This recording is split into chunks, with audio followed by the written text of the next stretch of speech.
neuroscientist deeply fascinated by the intricate connections between physical activity, hormonal responses, and overall health, I find the topic of exercises to boost endurance, strength, and testosterone levels particularly compelling. The interplay between our nervous system, endocrine system, and muscular system in response to exercise is a complex and beautiful dance that we're only beginning to fully understand. Let's start by examining the neurophysiological basis of how exercise impacts testosterone production. When we engage in physical activity, particularly intense exercise, our body initiates a cascade of responses that begin in the brain. The hypothalamus, a key region in the brain responsible for hormone regulation, signals the pituitary gland to release luteinizing hormone. LH then travels through the bloodstream to the testes in men, stimulating the production of testosterone. This process is not only fascinating from a scientific perspective, but also provides us with valuable insights into how we can optimize our exercise routines to maximize testosterone production. Now, when it comes to specific exercises that can boost endurance, strength, and testosterone, we need to consider activities that create a significant metabolic demand and recruit large muscle groups.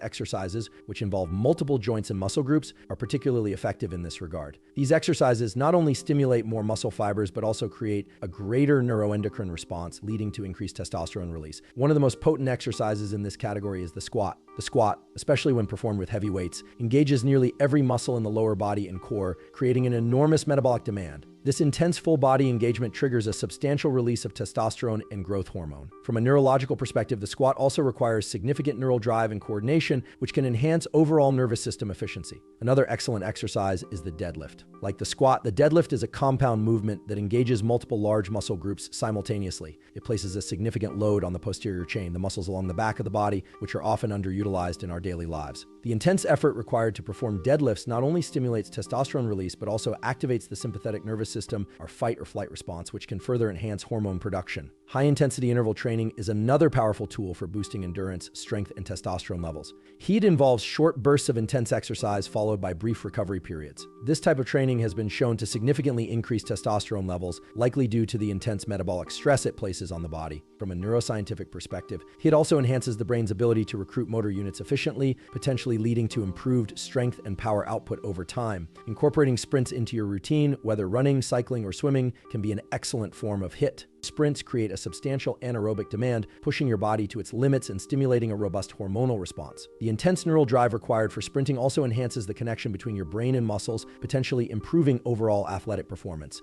Plyometric exercises, such as box jumps or burpees, are another category of movements that can significantly boost endurance, strength, and testosterone levels. These explosive movements require rapid force production, which recruits fast twitch muscle fibers and stimulates the nervous system intensely. The combination of high power output and full body engagement in plyometrics creates a potent stimulus for testosterone release. It's important to note that while these high intensity exercises are incredibly effective, they should be balanced with appropriate recovery periods. The body's ability to produce testosterone is intimately linked with its recovery state. Overtraining can lead to elevated cortisol levels, which can suppress testosterone production. Therefore, incorporating lower intensity, longer duration activities like steady state cardio or yoga can help balance the high intensity work and support overall hormonal health. Now let's delve deeper into the neurophysiological aspects of how these exercises impact our body and brain. When we perform intense exercise, particularly resistance training, we're not just building muscle, we're also strengthening the neural pathways that control those muscles. This process, known as neural adaptation, is a crucial component of strength gains and can occur even before noticeable muscle growth.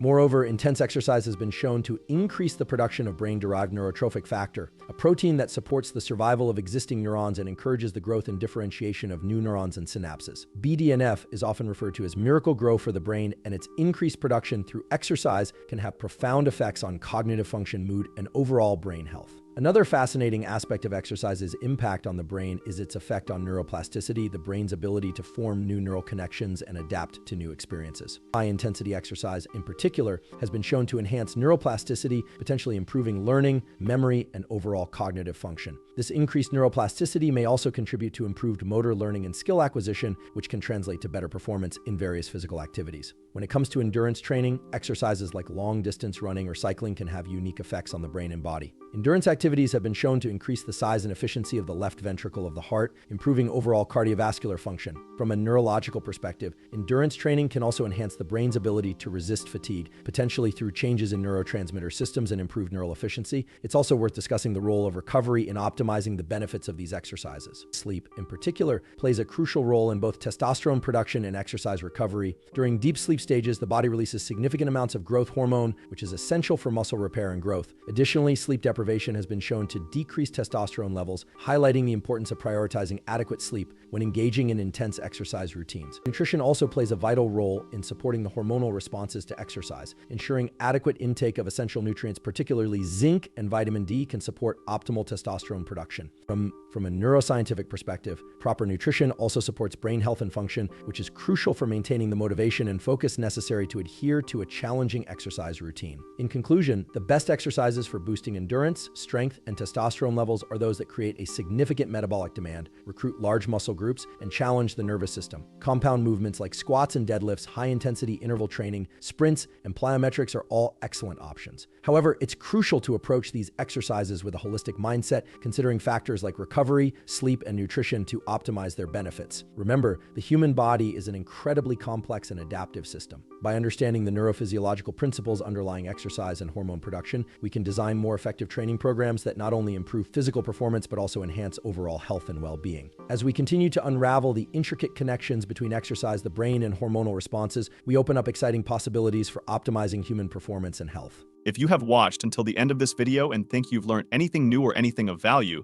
please don't forget to press the like button and subscribe to the channel to stay up to date with all the videos. Don't forget to press the bell icon as well. Stay safe, stay healthy. Thank you.